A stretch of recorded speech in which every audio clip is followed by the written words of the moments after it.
मगाशी बोलत असताना अ, आमच्या दोन्ही वक्त्यांनी सांगितलं वारांच्या संदर्भात. मला माहिती आहे वाघांचा आणि वारांचा जिल्हा आहे. पण आमचे सुधीर भाऊ मुनगंटीवार तर आमचे नेतेच आहेत. विजय भाऊ असतील किंवा किशोर भाऊ असतील हे आमचे मित्र आहेत.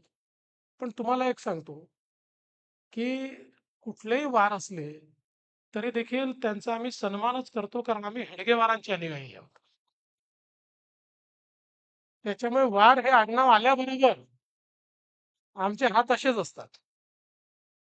पण दादासाहेब कन्नमवारांनी ज्याचा इथे उल्लेख झाला, की तुलनेनं कमी लोकसंख्या असलेला समाज, तुलनेनं थोडा मागास असलेला समाज किंवा मेहनतीचं कार्य करणारा समाज, अशा समाजात जन्म घेतल्यानंतर आणि दुर्दैवाने गरिबीत जीवन जगत असताना फार शिक्षण घेण्याची संधी न मिळता देखील ज्या प्रकारे त्यांनी आपलं व्यक्तिमत्व तयार केलं आपल्या स्वतःच्या मेहनतीनं आणि महात्मा गांधी असतील, लोकमान्य टिळक असतील, यांचा एक मोठा पगडा हा त्या ठिकाणी दादासाहेबांवर होता.